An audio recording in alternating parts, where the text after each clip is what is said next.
What's up, you guys? I'm Sai. Welcome to Ace Podcast Nation. On the channel, you can find podcasts, interviews, and content on a whole host of subjects, including football, mental health, films, TV, conspiracy theories, writing, serial killers, music, and today's show is on wrestling. We're talking WWE Clash of Champions show, which was on last night as we record. It was an up and down show, some good stuff, some questionable stuff. The final moments were awesome. So I'm super excited to talk about the show, and to join me, work through the show, I've got one of my favorite people to talk wrestling with.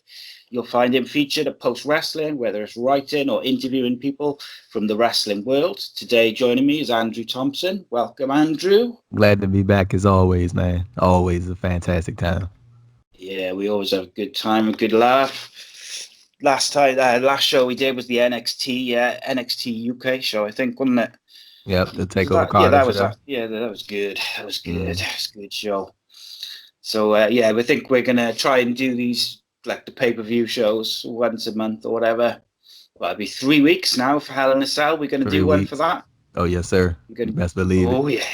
It's gonna be a special one, I think. Oh yeah. I've got my boy Rob Wilkins working on a special Photoshop for this show, and he's gonna have to do an even better one for Hell in a Cell, because that's gonna be a good show.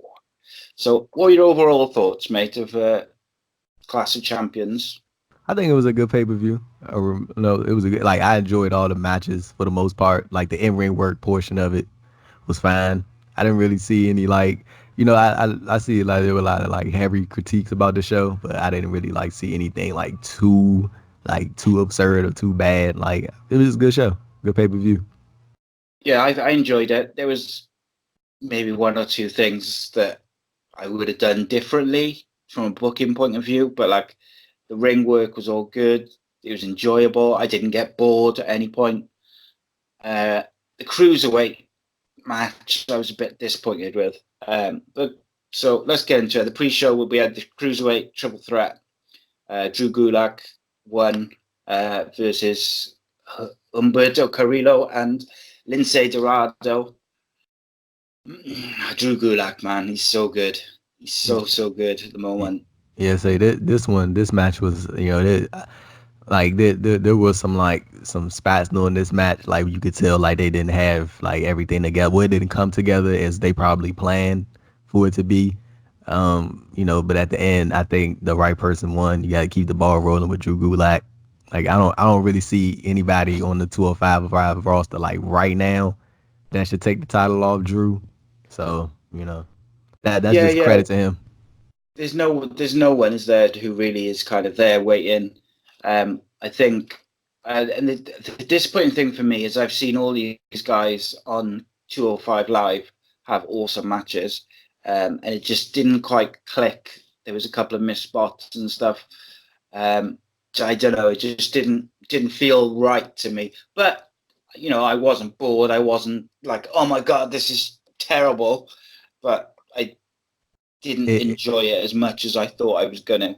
Yeah, the original match was going to be Humberto versus Drew, and like hindsight being 2020, I think that they should have left that as the original kickoff show match, because I think Humberto and Drew, they worked each other a lot on 205 Live, and they have like real good chemistry. So I think they would have put on a good match if it was just them two. And the match last night with Adam Lindsay, I don't think it was bad. It was just like when you have spots that are like you can tell that they plan those to happen and they don't go accordingly. Like it just doesn't look right.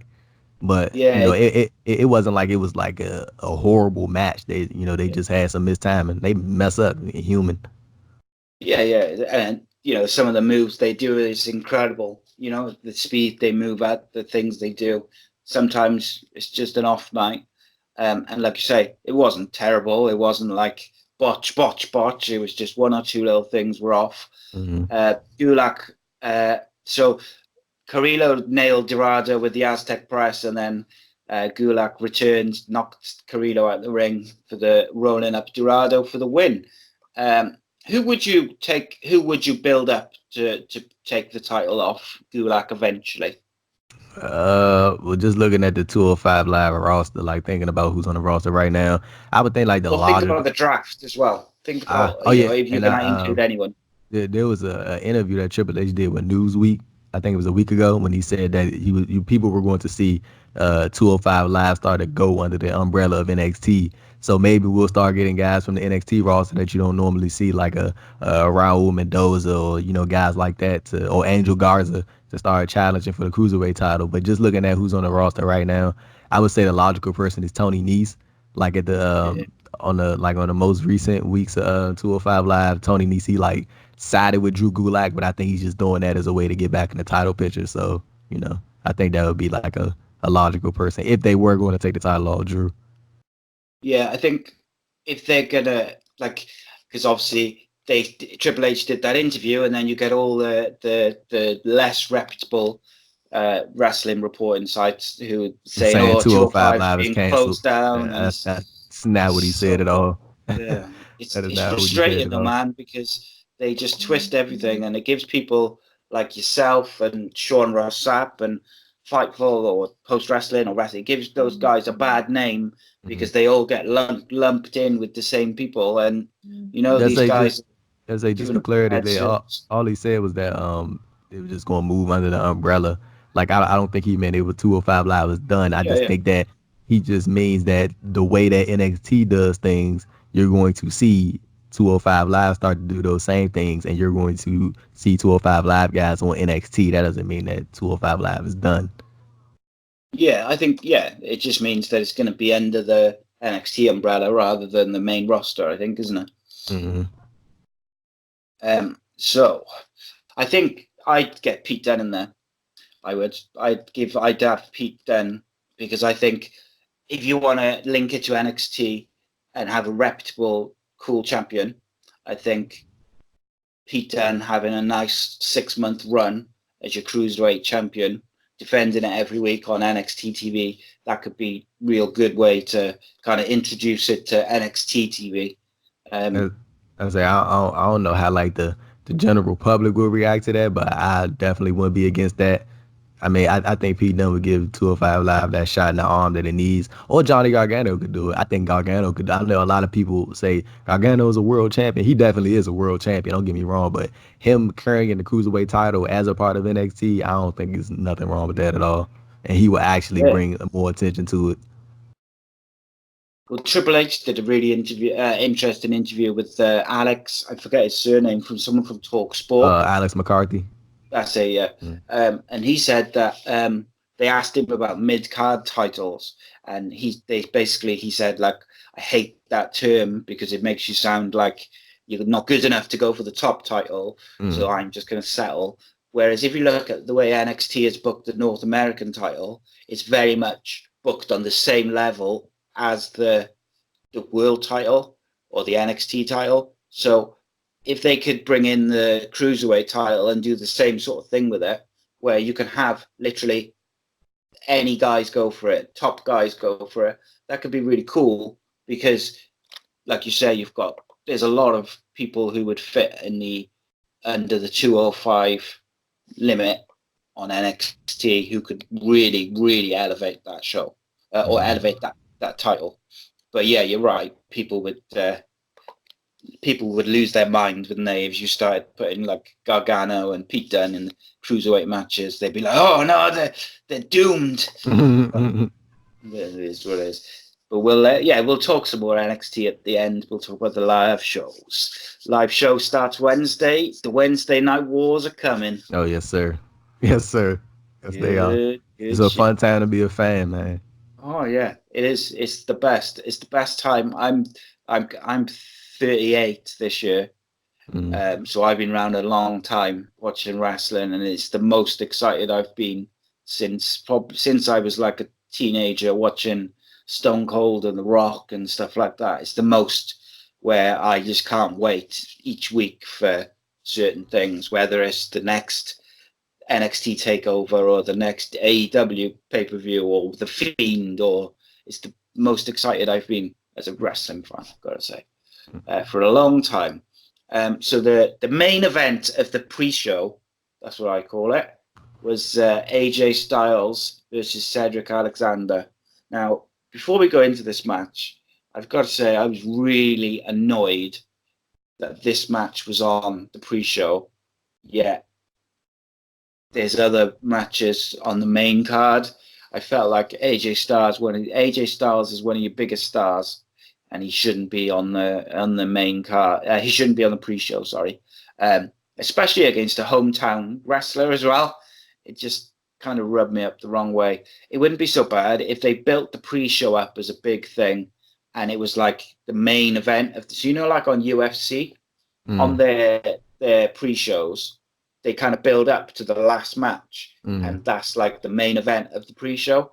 So it's a big deal.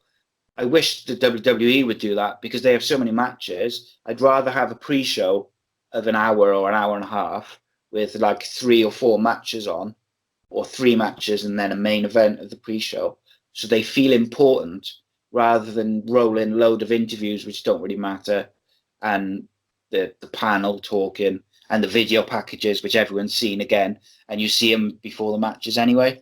I feel like they should rejig the pre-show myself. I say I didn't have a problem with the U.S. title match being on the pre-show. I mean, but if you were to swap something out, I probably would have swapped the Intercontinental title match onto the pre-show and put the U.S. title match on the main show. Yeah. And then considering what you said, Cedric Alexander, he is actually from Charlotte, North Carolina, and the hometown curse lived on last night, as we all know in WWE. When you're in your hometown, don't expect to win. But honestly, this match was like really good, like for the most part. And AJ, he kind of like dominated like the majority of this match. Like, what really surprised me, I thought Cedric was gonna get at least a little bit more offense. Coming off his big, he pinned AJ Styles in Madison Square Garden. Like, I thought that was like leading to him possibly winning the U.S. title in his hometown. But I should have knew that the hometown curse will prevail, as they always do. Except for the revival. It's a weird one because I thought the opposite. I thought because he won on Monday that he was probably going to lose unless they were going to move AJ to face Rollins for the world title, or Braun or someone. It was a weird match because it was really short. I think it was 8 minutes or something. But I really liked it. I thought it's so well done. Cedric come out the blocks really quick with a Michinoku driver, and he had like a minute or two of getting some offense. But then AJ just kind of dominated.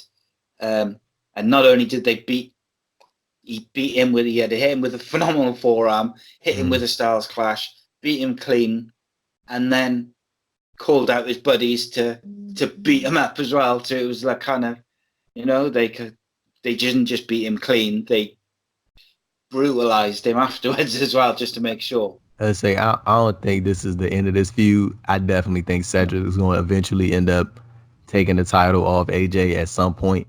This is something quick about Cedric Alexander. Like, he's one of those guys that like real female wrestlers too that moves like really like smooth in the ring. Like, they have like this certain way that they move in the ring. It's like him, ACH, what now known as Jordan Miles in NXT, Ariel Monroe, who is Cedric Alexander's wife, Kylie Ray, like people like that, like specifically I just mentioned, they may have like move like so swift in the ring. Like, it's like pretty, like how they move in the ring. Like, if you ever, like anybody who's watching this, like if you ever get the chance, like go watch those names I just mentioned, is watch how they move while they wrestle. Like, it's like precise. Like, everything they do is like on point. Yeah, they just kind of glide around the ring, don't they? Exactly. And in between the moves, everything's so smooth. There's no like split second where they're kind of moving from, move to move. It's just everything is just like one continuous motion. I appreciate that. Cedric Alexander, I really like watching his matches. And I do really like, I will like watching everything he's done. I just don't see WWE really pushing him as Mm. a like a sort of upper mid card guy, upper card guy. What I really would like to see is him take the title off AJ at Hell in the Cell, and then the following night on Raw is Rusev come back and attack him with a new attitude, and do give me a Rusev versus Cedric Alexander United States Championship feud. You I'd really you like to you see kind of know that. what I want to see. Like now that you bring that up, like if AJ uh does drop the title to Cedric, I want to see Carl Anderson start getting the singles Yeah. matches. Like I really Yeah, like man. that is like long overdue. I always thought Carl Anderson would be a great Intercontinental Champion, like in Oh, WWE. He was one. I think he was one in New Japan. yeah, he was, Like yeah. Carl Anderson, he can go. Like he's just like limited to tag team wrestling. And that's no slouch on Luke Gallows. I just think Carl Anderson, he can like really go as a singles competitor if given a chance. Yeah. He's not just good as well. He's very entertaining in the ring. Just like the noises he makes, man, and the hiya and Yeah, just stuff like that. He's just really charismatic dude.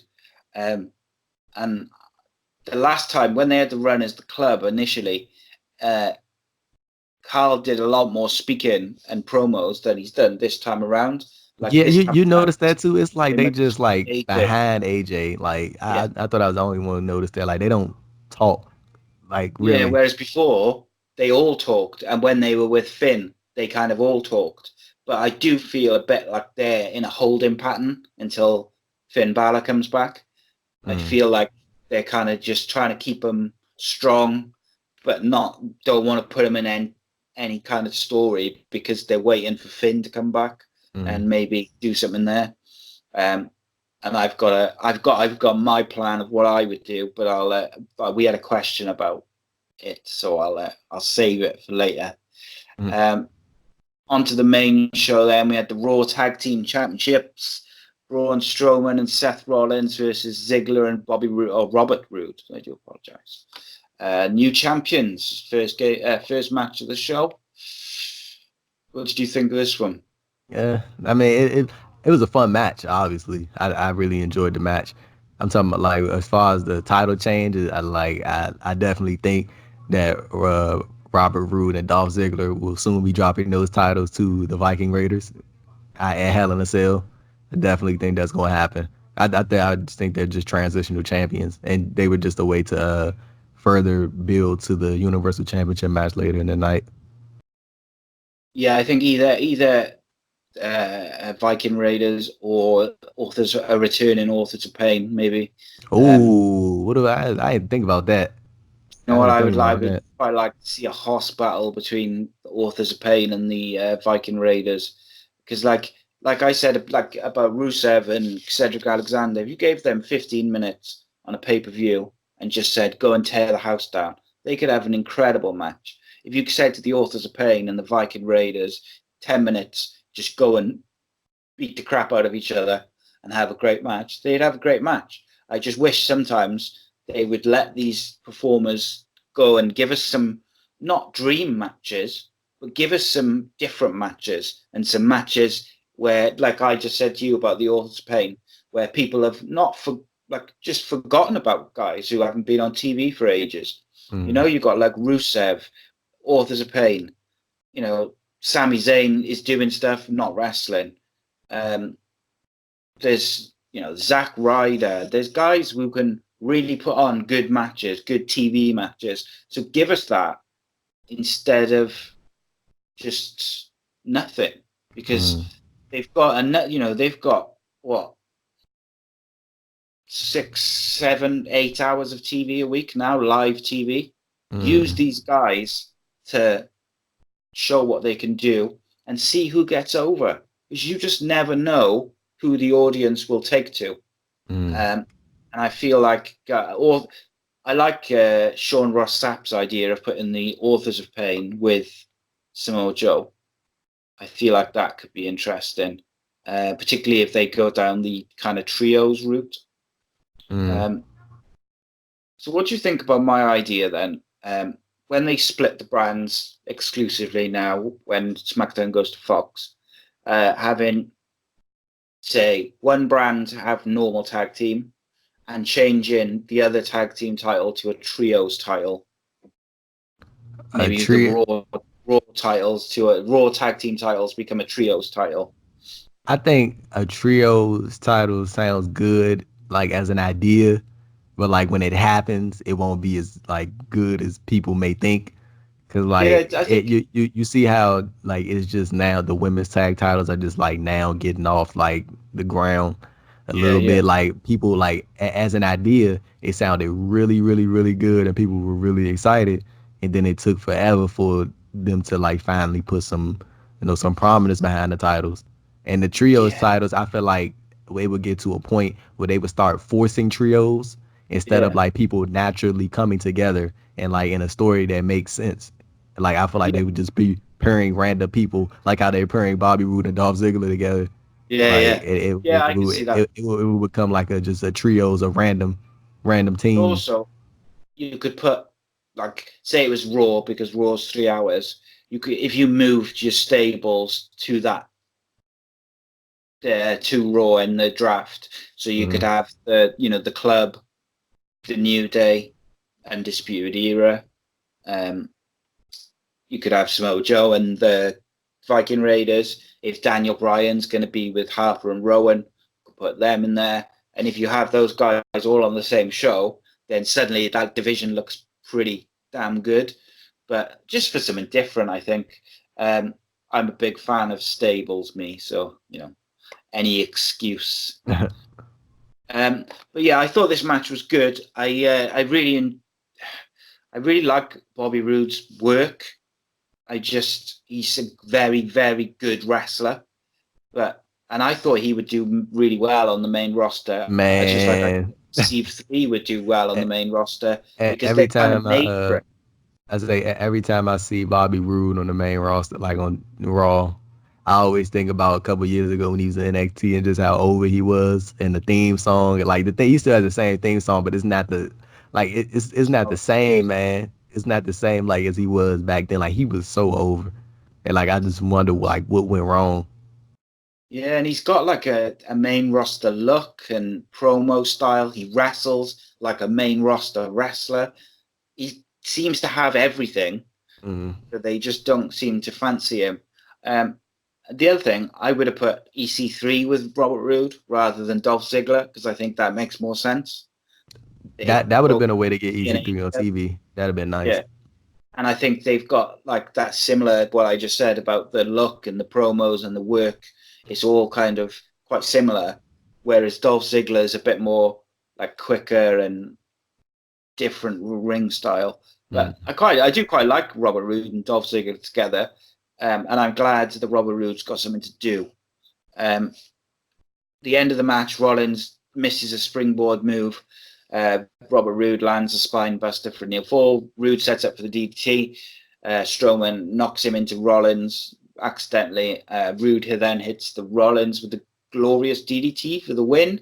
And the new champions.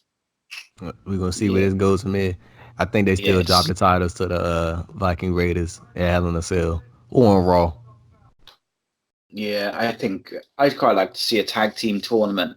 That would be different. Maybe after the King of the Ring tournament. Yeah, after Hell in a Cell, maybe do it so the finals are at Survivor Series and have like a big match at Survivor Series. Good idea. That could be quite cool. Like a Deadly Games tournament. Do you remember that? Or you're probably too young to watch that. Definitely too young.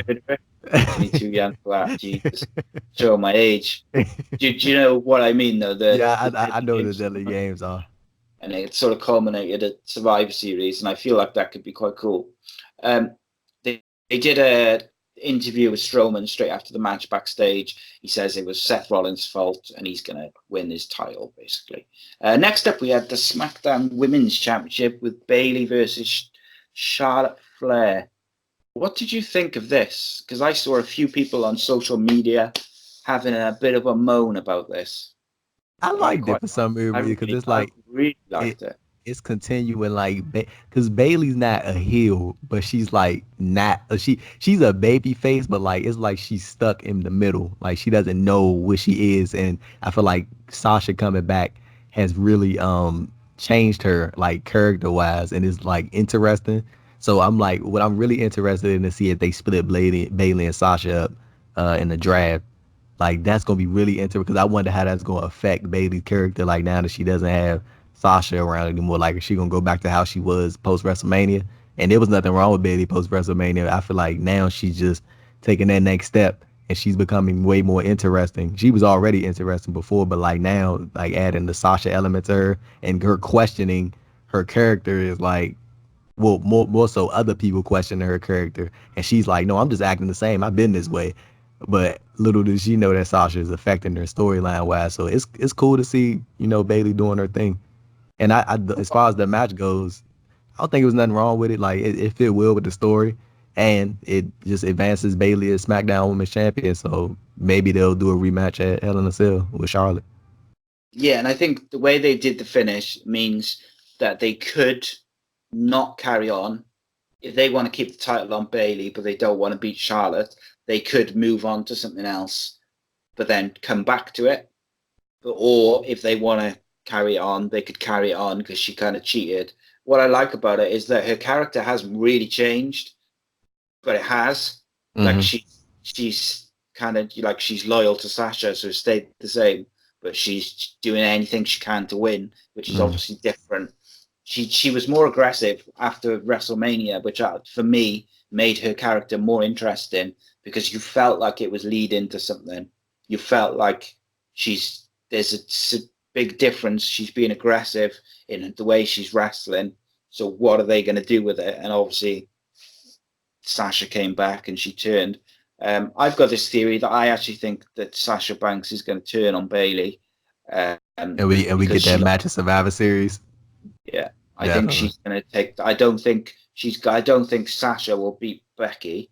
I think Sasha will beat Bailey for the SmackDown Women's title. That's a theory. Is the draft before Survivor Series? It is, isn't it? Because the draft is October. Yes, it's the week after the AEW on TNT debut. I think that's the start day. Interesting placement. Yeah, oh yeah, very interesting. But I think they had that planned out for a long time. Like I don't think that was like a sudden reaction. I think that was just like something that they've been working on for a minute. Yeah, they were always going to do a draft when they went live on Fox because they wanted separate brands for the USA stuff. I really like the finish of this. Bailey she takes off the turnbuckle pad and then she throws Flair into it and pins her. And what I really like, and she just runs up the ramp. I was howling. Straight to the back, like no looking back. It's just straight to the backstage area. Like that was good. That was a real good finish to the match. I enjoyed it. Like I enjoyed her running straight to the, like you usually see people like sitting in the ring looking crazy, like, oh my God, I just beat this person. It worked. Like Bailey was like, nah, won't catch me on the replay. I'm out. Yeah. Job done. And she was gone.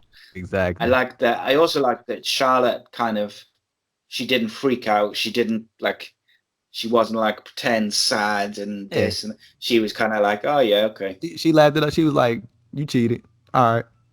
I mean, and then who's to know that maybe we won't get a rematch this Tuesday on SmackDown? So it's SmackDown. If they're gonna carry on, I would do a rematch, and I would have Charlotte. I'd have it non-title on Tuesday, and I'd have Charlotte cheat and win. So they've both got a kind of win over each other, and then maybe I don't know how many Hell in a Cell matches they're gonna do. Man, they've got Becky and Sasha's got to be in there, haven't they? Yeah, I said I'm really like over like the gimmick match pay-per-views. Like I think they should just like with the exception of Money in the Bank. I think that they should just rid of the gimmick match pay-per-views, man. Like, cause it takes like the feel of like a special match of Hell in a Cell. Cause like I don't want to see every match inside Hell in a Cell. Cause half of the matches don't need to be inside Hell in a Cell. Like I feel like Hell in a Cell is one of those matches that calls for like blood feuds, like where you Yeah, just yeah, can't contain two people.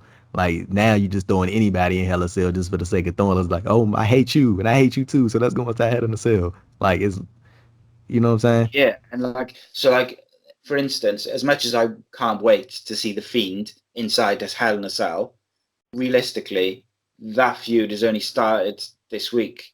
So it's like 3 weeks old by the time Hell in a Mm, Cell comes. It shouldn't be in Hell in a Cell yet because, like Sasha and Becky, they had a match. They couldn't be contained in the ring. It's personal. There's a bit of hatred there, if you want to say that. So I can understand that probably being in the Hell in a Cell. But like you say, the Hell in a Cell should naturally occur for those feuds, which are long. They're personal blood feuds mm, where the normal match can't contain those competitors. And saying, it used to be you'd have a cage match if the competitors couldn't be contained in the ring. You'd have mm, a special referee if a normal referee couldn't control the action. There was like reasons for gimmick matches for every single type of gimmick match. They'd mm. lead up to it. Whereas now it kind of feels with the gimmick pay-per-views, it's like, oh, the tables pay-per-view, TLC's coming up. So everyone starts putting each other through tables. Hell in a Cell's coming up now, so everyone's got to be in Hell in a Cell. Whereas it kind of used to be you'd have a certain gimmick match because the feud called for it. And I prefer that. And I hope they go back to that next year. I hope they drop the gimmick feuds and just go with it like that. Money in the Bank, that was my favorite pay-per-view. So I gotta say. Yeah, so I really enjoyed the match. It was pretty short. I quite like that though because I like that you don't know whether it's going to be like they could have easily done 20 minutes Charlotte versus Bailey, and they could have Mm. had a slobber knocker, but they went for like a short, so it's like unpredictable. I like that. I don't want to go in thinking right. Once it gets to like 10, 12 minutes, the end is coming. I don't Mm. want that. I want to be on the edge of my seat watching. Is it going to finish now? It could finish in 30 seconds, could finish in 30 minutes. I want to see that. Unpredictability is good. Next up is the SmackDown Tag Team Championships. One of my favorite matches of the night, actually. I really, This was a really good enjoyed one. it. A good Good one. tag team wrestling. Revival, man. What a tag team. What a tag team. So, So good. our face is gonna get pasted over Dash and Dawson's face. No, no. Give us something special. Oh man, the anticipation is killing me. I say, but Yeah. the revival broke the hometown curse, man.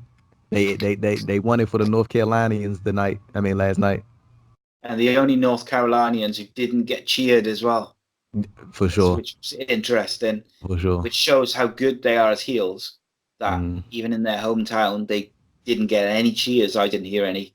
But it was a great match, and I loved the way that Xavier Woods kind of started out angry and fast because he was injured, Yeah, and then eventually they take charge. I say, yeah, he sold the knee really well during this match. I just wanted to add Did that in. Yeah, he did. He was really, really good. He's so underrated. And I hope one day, maybe next year, if they do the King of the Ring tournament, I'd really like to see like a tournament made up of like your Samoa Joes and those people, like the mid card, top guys, Mm. but also put in the underrated guys, whether it be Xavier Woods or your Big E's or your Carl Andersons, Call it up. guys who you haven't had a chance, who Mm. can really have like a couple of wins in a tournament and really show what they can do. I think that would be real cool. Yeah, so the revival, they kind of work on Xavier Woods' leg, and then towards the end of the match, they did give Big E a shatter machine on the outside, which was beautiful. Looked Like, really, really you want to know the painful. thing about the Saturn machine? Like, I feel like it hurts the revival more than it hurts the actual opponent. Like, I'm talking about like in actuality, like how it Yeah, feels. Like, I know falling like straight back on the floor does not feel good, and I like especially when you got a 300-pound guy landed on your yeah, knees. yeah, that too. I know, can't be pleasant. But yeah, it was a good. It looked like really. You're right. That particular shatter machine as well, it was on the outside with Big E. He was a huge dude. And they looked they're good at selling, I know, but they looked genuinely like in pain afterwards. So they gave Big E a shatter machine on the outside, and they sort of Woods fights back against both opponents, eats a chop block. Dawson tags back in, and the Revival hit Woods with the shatter machine. I think it's Dawson goes to pin, and I forgot his name. The other one, Wilder. Sorry, says no. Go for the knee. So I thought that was so stupid, man. Like I did not, man. Like, cause when that happened, I was like, they're about to lose the match. I was like, why? Like that. Like, now you just making like, and me, I have no problem with New Day as tag team champions. And I was like, if you're gonna make the switch, then okay, cool, that's fine. But like, I was like, why are you making the Revival look like they're crazy right now? Like, go for the pin. You just hit him with the shatter machine. That's the finisher. He's out. He's done. Pin him. Win the tag team titles. And like, I thought they were going to do this long, slow build to where Big E comes back in and saves the day, and then New Day win. And I'm like, why I have no problem with New Day being tag team? I'm like, you just ruined the credibility of two guys who say they're the best tag team in WWE, but they can't even finish a match. Like, but gladly they finished it off. I thought I agree with you. It was dumb. And like, if they were going to do that, maybe they shouldn't have given him the shatter machine. They should have given him like a different double team move, right? And then do the knee bar.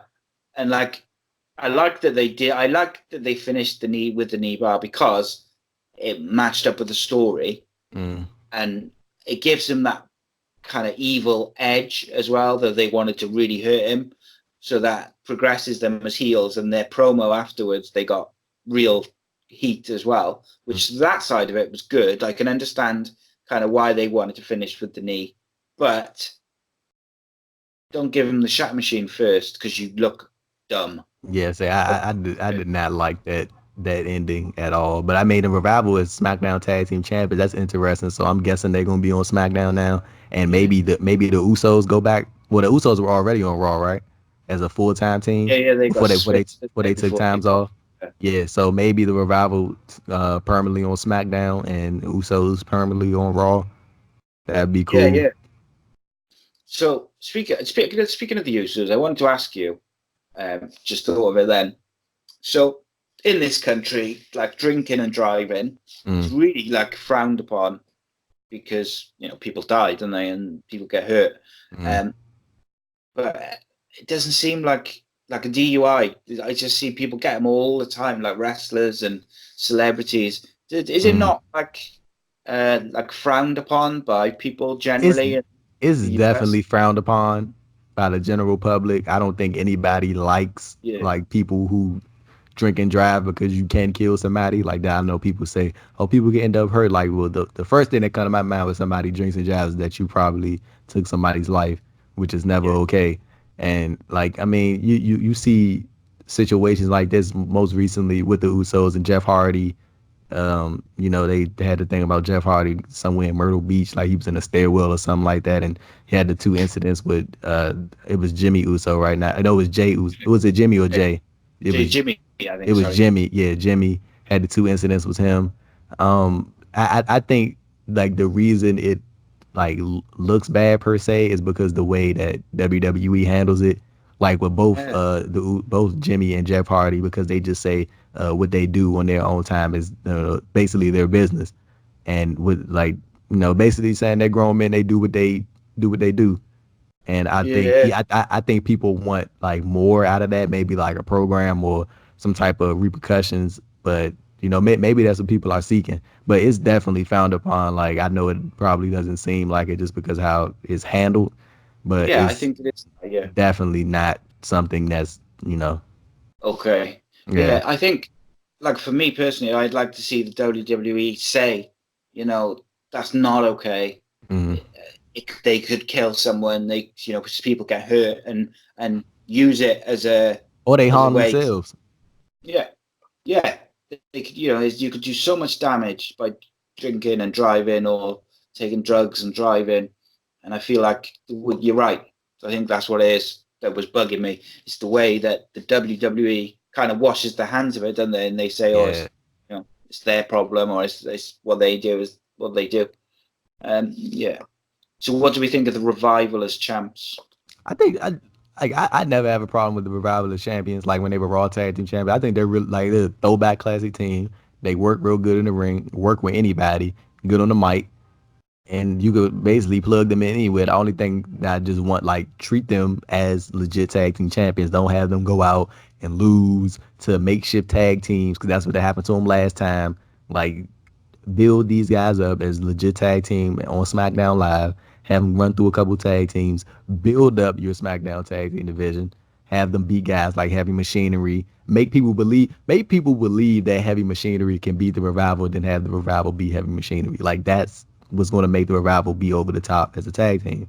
And I think if you continue to treat them as such, they're going to be the stars that they claim to be in storyline, in which I'm pretty sure they think they are in actuality. Yeah. I felt like they lost the Raw tag titles too early as well. Because I thought the last time they had it, they seemed to be hitting their stride in storyline and how they were being portrayed, and then all of a sudden they just took the titles off them, and I was hoping for a longer run to establish them. But they're the first team to have the NXT, the SmackDown, and the Raw tag titles. No. Well, no. I thought that was who was the guy? Was that Chad Gable, and that was Jason Jordan who did that, right? Jason Jordan was the first guy, because remember, he won the NXT tag titles with Chad Gable. He won the Raw tag titles with Seth Rollins. And did they ever win the SmackDown? They won the SmackDown tag titles, American right? Alpha. Did American Alpha win the SmackDown titles? Yes, they did. They did. They won the SmackDown tag titles. My mistake. I'm sure they said last night that he was. Yeah, but I mean, they probably don't want to, give they you know how it is. Yeah. But I think that just came to mind. Like, I think Jason Jordan was the first guy to do that. Yeah. And Chad Gable too, because Chad Gable, I think he won the Raw tag titles with Bobby Roode before the Revival ever won the Raw tag title. They win the titles after? I don't know if they did they? So Chad Gable and Bobby Roode? Yeah, they did. And Chad Gable was NXT Tag Team Champion. He was SmackDown. Yeah, so it was a couple guys that. So yeah, American Idol did that, but that not together. But they, two guys who did that before Dash and Dawson. So that's interesting, because I can see why they wouldn't want to kind of bring attention to Jason Jordan with the situation. Yeah, but they could have mentioned Chad Gable just to, because obviously he's got the ring final tonight, so it would have been like a way to say, like, look at this dude. It's a nod to him. Yeah, they did. Well, there we go. Do you think he's going to beat Baron Corbin? No way. King Corbin all the way. I can't say I'm looking forward to King Corbin, I got to be honest. I've enjoyed his matches recently, but you want to know something? Baron Corbin's starting to grow on me, man, because I like people like hate him, but I think like a couple years from now, like, people are going to start viewing him how they viewed The Miz a couple years ago. Like, people, they gave The Miz his flowers a couple years ago. They was like, all right, he, like, The Miz ain't bad. Like, he's really good. And I think people, they probably hate Baron Corbin right now, but I think give it a couple years. People going to love Baron Corbin. They're going to treat him just like how they treat The Miz. You did well, sir, and we appreciate you. I'm telling you, Baron Corbin is going to be over in a couple years. He's already over. People hate him. Yeah, he has grown on me, you're right, and I've really enjoyed his King of the Ring matches. But there was guys in that tournament that I really would have liked to have seen, like, not just that I think would have made a good winner. There was guys that I really thought needed it and could have been done something with the push afterwards. Ricochet, Samoa Joe. Let me ask you this: guys could be amazing. When the bracket initially came out, who did you think were going to be in the finals in the King of the Ring tournament? I can't remember. I thought it was going to be Ricochet and someone else. I can't remember. I think it was Andrade. Ricochet. I thought it was going to be Drew McIntyre and Ali in the finals. That's what I thought. I thought they were going to get a big man versus the underdog. And I know Ali and Drew went out there and tore it up. But I think Baron Corbin and Gabe was gonna be real good, like real like They underrated had people. sorry, I didn't mean to interrupt you. Then they No, you had the good. really good match before. Oh, Uh, yep. You right. Damn, you right. First Yeah, they guys did. to take Baron to a good match. Mm-hmm. But yeah, Baron's work since he's come back after he had a little break has been really good, really good. So next up, we had the women's tag team match. Um, Alexa Bliss and Nikki Cross beat Fire and Desire, which Mandy Rose and Sonya Deville. What did you think of this? Uh, it was a decent match. It wasn't bad. It was a decent match. They did what it was supposed to do. Forward. I mean, keep going. Alexa Bliss and Nikki Cross's title run, and we had a 24/7 title segment during the match. And I really like that Alexa Bliss actually tried to win the Yeah, title. Like, I me too. wish that happened more. Like, Yeah, people like. It's not like it's a bad thing. Like, if you got the title right there, why don't you try to win it and you be a double champion? Like, Alexa Bliss tried to become a double champion. Like, that was something real cool during the match. yeah. I'd like to see more people do that because it just makes it seem more important Mm-hmm. if like higher up people up the card want it rather than the Right. kind of perceived jobbers running around. And then looking at it's an opportunity to be champion. Like, why wouldn't you want that? You be champion. You know what would be kind of interesting for Braun Strowman to win it and not run around and kind of welcome people to come and try and take it off him for a change of pace. If you think people are already frustrated with how Braun Strowman is right now, Yeah. imagine if he was to win the 24/7 title. It would not be good at all. People would get frustrated, you're right. Mm. I thought the start of this match was real good. There was a kind of double knockout spot. I think it was Mandy And and Bliss, yeah, Alexa I remember that. Bliss. That was It was good. real good. Mm. Timing on it, so good. Hey, can I ask you, like, have you seen like improvement like in Nikki Cross's like in ring work, or is that just me?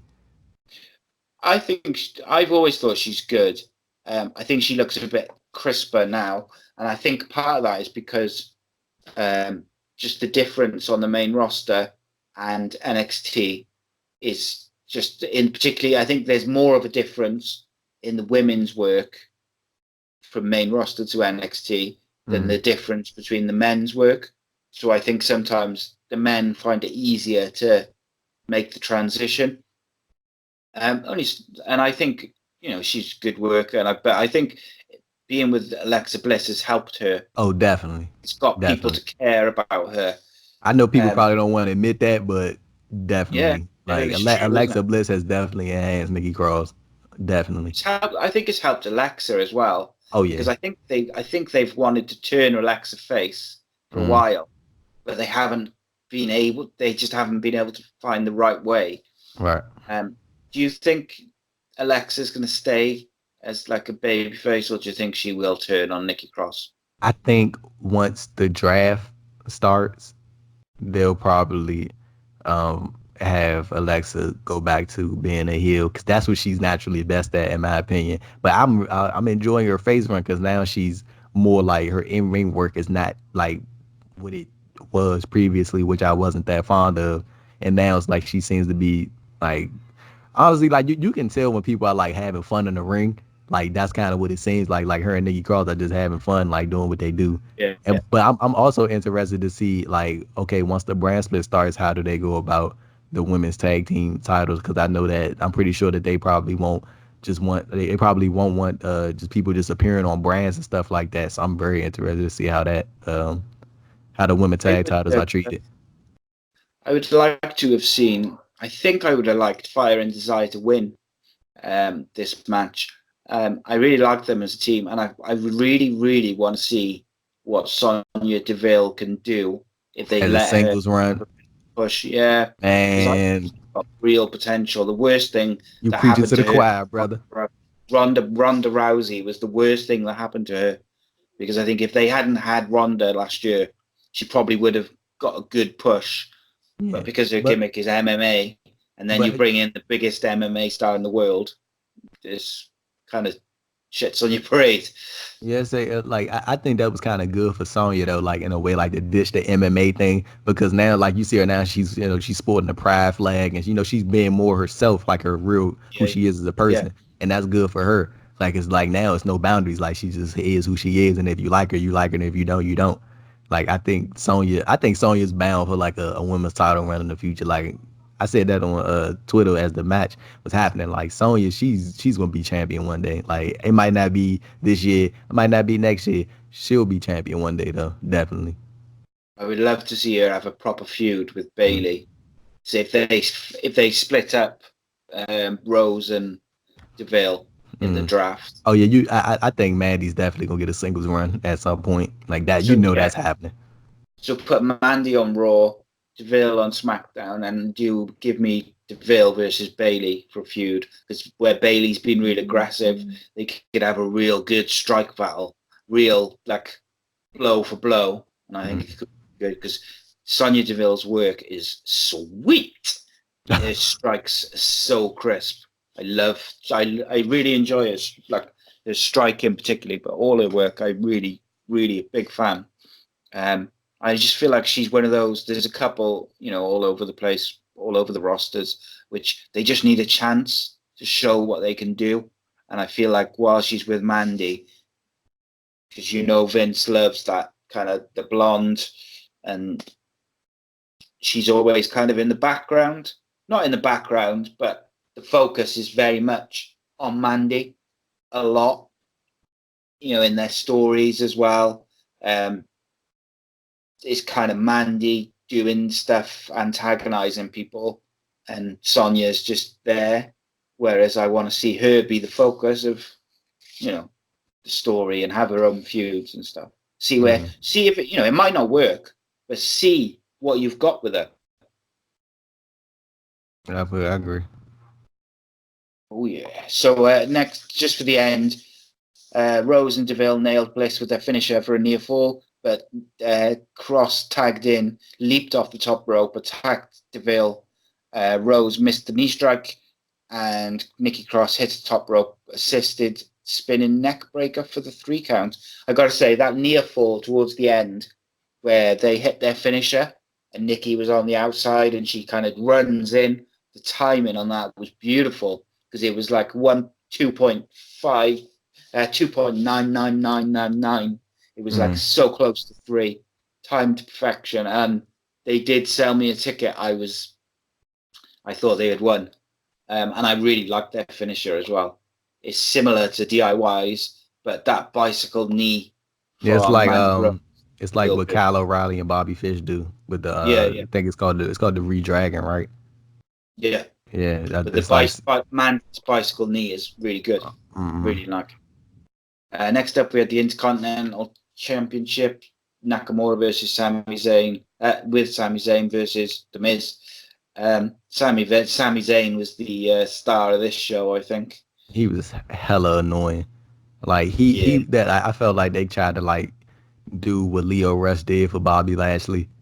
Like that was like I'm honestly, man, like I gotta be honest with you, I'm over this Nakamura heel run. Like I need the old Nakamura back with the theme and the why is he wearing like the full jumpsuit when he's wrestling? What is that? Like what happened? Like I need that 2016 NXT Nakamura. That's what I want to see. I need the theme music. I need him just being him.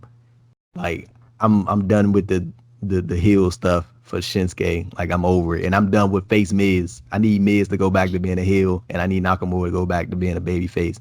Nakamura doesn't need like this big elaborate story. I'm telling you, all he needs is his theme song, his original theme song. People will gravitate, and he will be over once again. Like yeah, yeah, I I kind had of to get agree. that I out. feel like Quick rant, man. no, you're good. There's a few guys I think and girls who could do with their face heel alignments being switched around just to freshen them up a bit. And Miz is definitely one.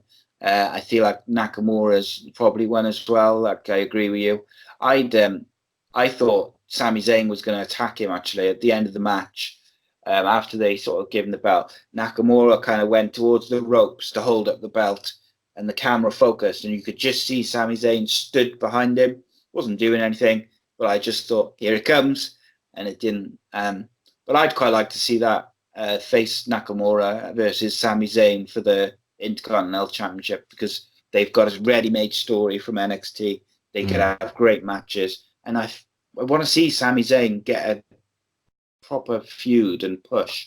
I Like feel like he only you want to know something? Like I'm kind of like like the redoing of matches that were really good, like that, like has kind of like worn off on me a little bit, just because of like the AJ Shinsuke thing, because that like I didn't like any of their matches like in WWE. Like they had the real good match at Wrestle Kingdom, and then like they built to that, and everybody was really hyped, and then it didn't work at WrestleMania, didn't work at Backlash. Money in the Bank one was good, but like it was, it was like that was a last man standing match. Like, and then, I think that eventually we're gonna get the Sasha Banks versus Bailey match, and I think they're gonna try to recreate what they did at Takeover Brooklyn.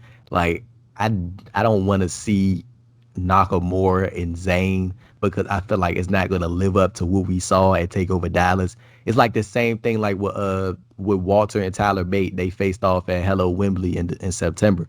I'm glad I didn't see that match, because I would probably been comparing it to when I watched at Takeover Cardiff, and the Takeover Cardiff match was great.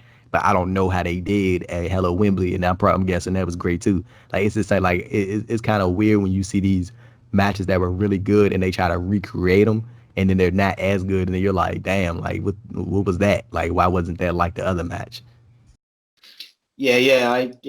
I see what you're saying. I think the only difference with that is obviously AJ and Nakamura was in New Japan, and then when they were they did it in the WWE. It was like a WWE style match, whereas Zayn and Nakamura was in NXT, so maybe they could recreate it. But I feel like that could be a good way to turn Nakamura back, is to have Zayn attack him, because Zayn is getting a lot of heat at the moment from the crowd. So if you want to turn Nakamura, that's the way to do it. And yeah, Miz, bring back heel Miz, absolutely.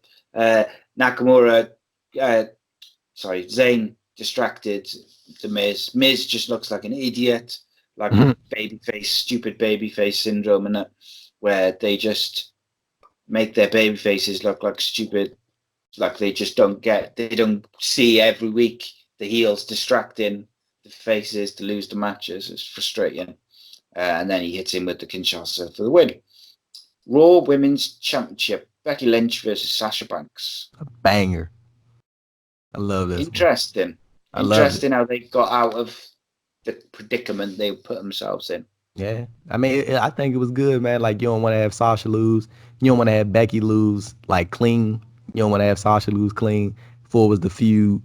And, like, now, like how we talked about earlier, the ring couldn't contain them. So the next step, which what WWE would do, is to put them inside Hell in a Cell. And I think this is where Sasha Banks takes the Raw Women's title as a heel, rightfully so. Becky moves to SmackDown, and here we go. That's how you get the ball rolling. Not sure. See, I just don't think they want to beat Becky at the moment. But you kind of got to put the title on Sasha now she's come back.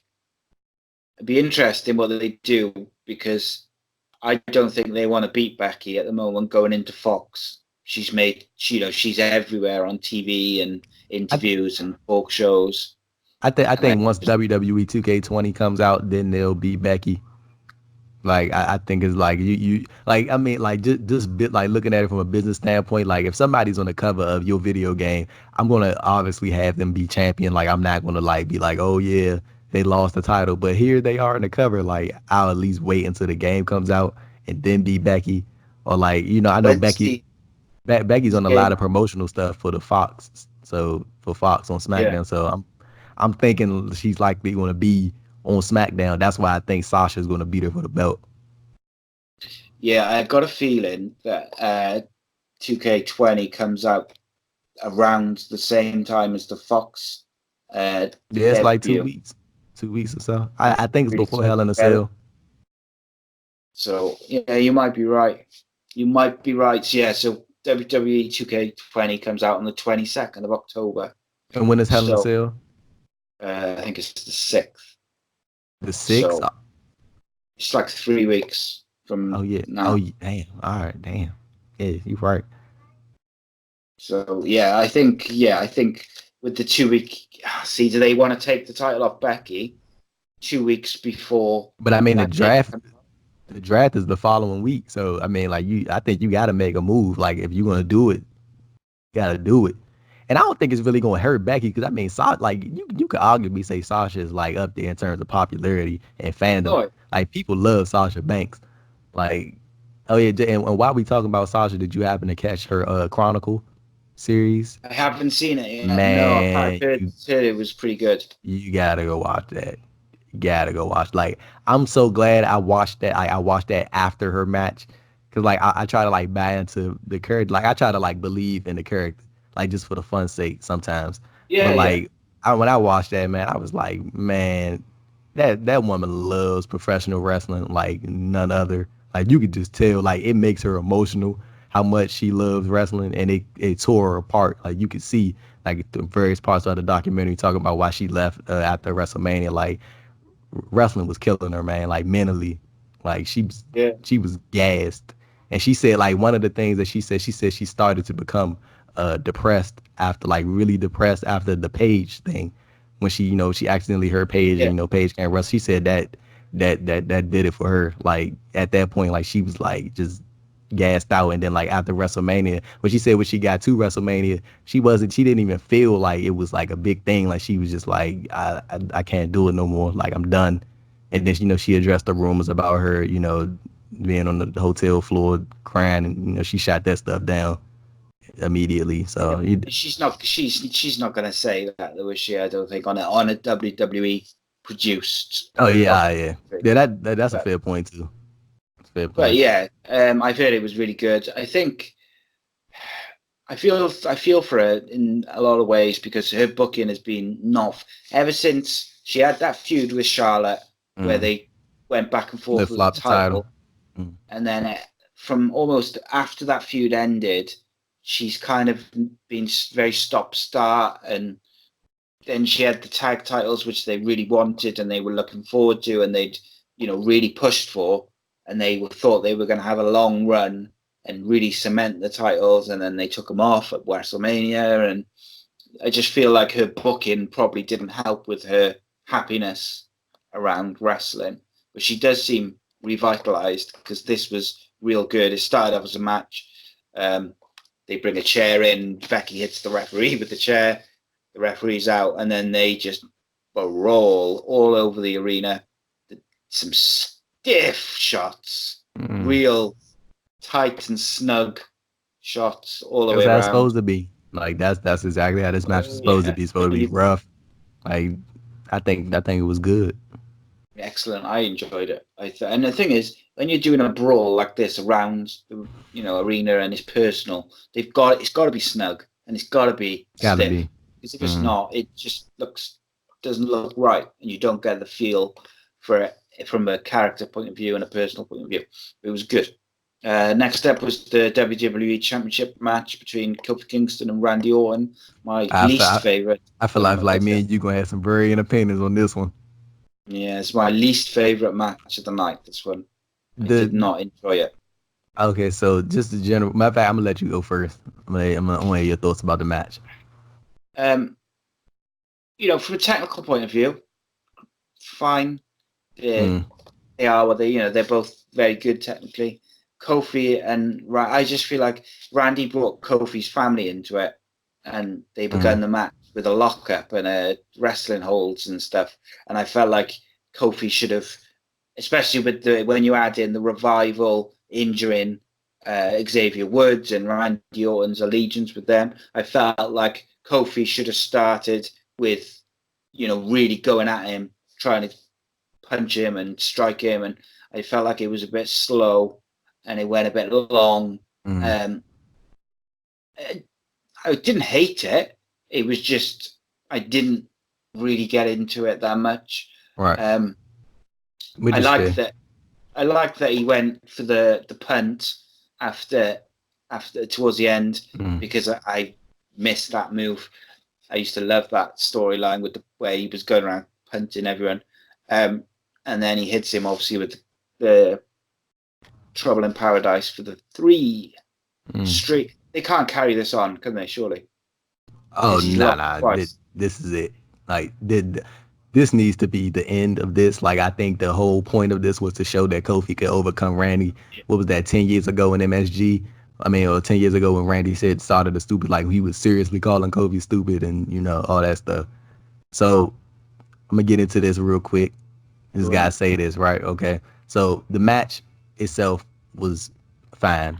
It was okay for what it was. It wasn't a great match by any means. I wouldn't even call it a good match. It wasn't my type of style of match. It was like slow, and it was, I don't think it was, it like I saw what's the guy's name? Glenn Rubenstein said on Twitter that the WWE Championship match on pay-per-views has become like the cool down match in a way, and I feel like that's due in part to who Kofi is facing opposed to Kofi, because I mean when he faced Kevin Owens, people were half of that, very half of that.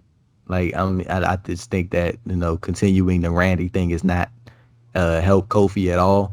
I think you need to put him in there with somebody who people genuinely like. They either genuinely hate or they genuinely like love. I feel like people just like.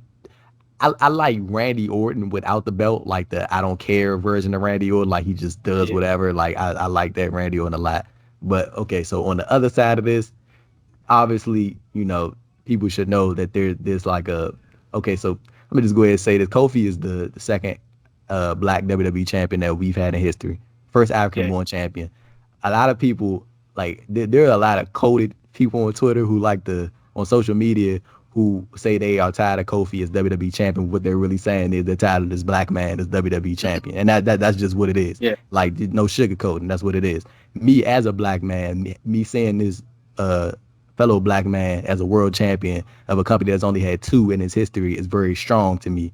And I will never get tired of seeing that. I'm not saying that Kofi gotta have this super dominant run, like he just runs through the entire roster. Kofi has had a fantastic run. He's beat AJ Styles, he's beat Sami Zayn, he's beat Samoa Joe, he's beat Daniel Bryan twice, clean.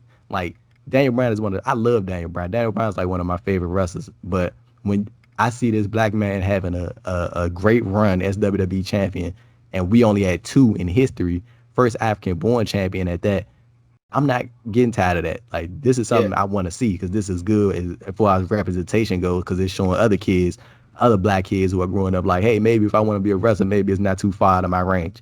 Like, Kofi is like literally setting an example for a lot of kids.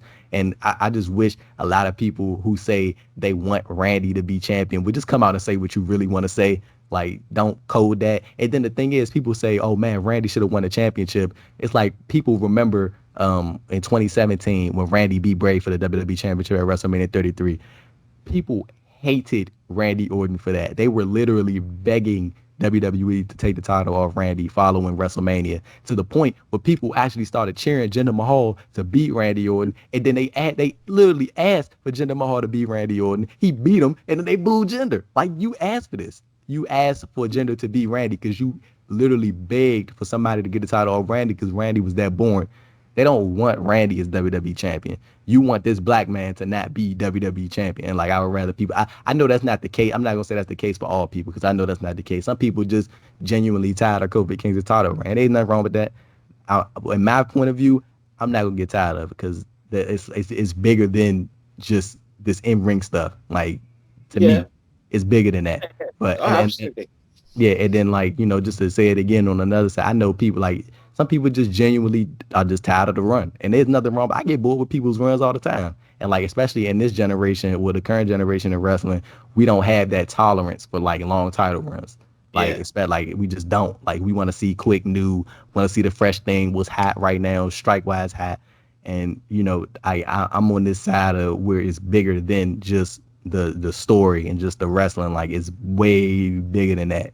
And people say, why you got to bring races, bro?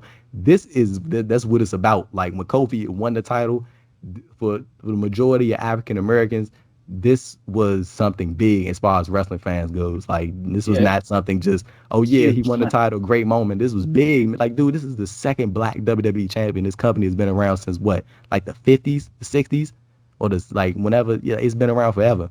And this is the second black man to win the title. Like, you get what I'm saying? Like, you understand? Deal, like, it's huge. That's huge, man. Like, So yeah, I just wanted to get that out. Like, I have Yeah. zero problem with Randy Orton. Like zero. I like Randy Orton, the character when he's with the Revival, when he's the I don't care Randy Orton. Like I love him. I don't want to see Randy Orton win any more world titles. I just really don't, because I feel like people want that to happen just to get the title off Kofi, and then once it happens, 2 weeks into it, people are gonna hate Randy Orton. I'm like, well, you just asked for it. Like, just whenever the title does come off of Kofi, I feel like it has to be for somebody who needs that. Like, I feel like, honestly, if somebody's gonna take the title off Kofi, it should be Samoa Joe or it should be Ali. I feel like Ali is like a natural progressor. Uh, Taking that title off, that would be really interesting, because That would be Kofi, really that interesting, really that would be cool. like the full circle thing right there for Ali to be Kofi or Samoa Joe. I feel like Samoa Joe I'd could really love to use see that title win. Joe. Yeah, like I've been begging for Samoa Joe to win the championship since he got to the main roster, a world title. Yeah, like So good. I just wanted to get that out. Sorry for the Yeah, rant, it's cool. but that No, needs no, to be yeah, said. it's good, man. I like 100% agree, mate. Obviously, it's different for me in terms of like how I feel about it, but Mm, I completely agree with it. Um, I actually thought that they were gonna do a bit of a swerve, and I thought that before the show, I thought that Randy was gonna win, and the mm. Fiend was gonna attack Randy, not Ah, Seth, or for just to for the take their story for full the full revenge of the circle. WrestleMania Yeah. 33. That's it. Okay, that would I have was hoping for that just because I wanted to, and then I was hoping that the Fiend would squash Randy at Hell in a Cell mm, and they would go full circle. But like, I'm not a massive fan of the New Day gimmick, but I'm a mm, real big fan of all the guys within it. But the individually. New Day gimmick is Mm, kind of not for me; it's for mm. kids, and you know. But That's understandable. I Completely want understandable. I want like Kofi and I want Big E and I want Xavier to get the pushes that they are so talented and deserve. Like I've been waiting. I've been calling for a Big E like title push, either a mid card title or a world title forever, Mm. because I think the guy is so talented, and they just don't seem to want to break the New Day up. But you don't have to break the New Day up to give these guys a push. You know, Like Kofi's the world champion. Why can't Big he E go just after give the him. US title? Why Yeah, can't Xavier go after the Intercontinental title? yeah. Fair point, man. Yeah, Fair point. I I, like your appre- idea. I appreciate you letting me get my rant off, because that Huh? needed to be said, and I was holding that in for so long. Yeah, it's all good. I love it. Hey, it's better to get it out and say it. And I completely agree with you, mate. And unfortunately, Twitter sometimes is a place where not everyone is as nice and cool as you and me. Yeah. They're bad people, and occasionally I stumble across some horrible people, and sometimes they're wrestling fans, and I just report, block, get Yeah. out of my timeline. I don't want that attitude and negativity from people who are just ignorant. But yeah, you're right. It's the ones who kind of don't say it. If you get me, they kind of Just just like say it. Like, just say it. say what you think. Just say it, man. let's get Yeah, let's get on to the next match, man. If you get me yeah. fired up again, man. Let's go to the next match. You'd be like throwing stuff now. Um, Roman Reigns versus Eric Rowan. No disqualification match, This was which I really enjoyed. This way better than it's too everything else. long, Like, no, you wait, you think it was too long? a little I bit, only oh, only a few minutes. I think But I think this was real good for what it was. Like, I was not expecting like that. I really wasn't. Like, they had a real good match, surprisingly. And do you see how over Roman Reigns is, dude? Like, I was like when his theme music hit, the crowd roared, man. I was like, wow, Twilight Zone. Like, what, Roman Reigns? It's like ever since he came back, like this dude has like been over. And like, I wonder if people are going to react the same when you eventually put him in the title picture. Because did you see there was like a few people on Twitter, I think it was WrestleVotes on mm, Twitter, said that this match might be going on last, mm, and the people moaning about it straight away. mm, So I do think that they will get a bit of pushback Do you know what I just hope, I pray they don't do is have him challenge the Fiend if the Fiend wins the title, because that could be the worst thing possible for No, him. I think Roman's gonna be on SmackDown like permanently. I don't think he's going anywhere near the Fiend. I don't think they, because the like Roman, like I've grown to realize over the years that the impact that Roman has in WWE, like he legit is like their top star, like one of their top stars next to Becky Lynch. Like I've just grown to accept it, like that's what it is. And like now that I'm seeing him outside of the title picture, I'm starting to realize like how the impact that he has. Like when you see how people react to him, I'm like, yeah, you kind of see why he's the top guy in their company. Like, you know what I'm saying? Like Roman is Roman is their guy, and that's what they feel. And I'm starting to realize that's rightfully so. He's Just a really good worker. mm, He got good matches out of Eric Rowan. He got good matches out of the Big Show. He deserves more credit. mm. My problem with Roman Reigns has always been his booking. I Yeah, The yeah, booking definitely made me hate him, like his for character. sure. It made me want to fast forward and switch him off. I couldn't stand watching his character. The only feud I enjoyed over the last couple of years was the Braun Strowman one, The AJ and Styles one. the AJ Styles one was good, and the start of the Bray Wyatt one, where he had like the pictures of his daughter and stuff, and the Ah, team was so good, and you'd be like, I thought this is going to be a really good feud, and they kind of turned away from that side of it, like the creepy kind of stalking, and mm. just didn't quite pan out. But there we go. Yeah, Right back. I feel like they starting to turn Roman Reigns around, man. Like I said, like just how I mentioned earlier, like did you hear that crowd reaction for him last night? Like when he came out, like They were people really, and they were excited, man. Like they love Roman Reigns. well, at the start, Rowan came out to very, very little heat. But as the match went on, the crowd really, really started to boo him. And Mm. by the end, when Luke Harper came out, they were like full on heels. You had the hardcore fans who were like welcome back and cheering the surprise.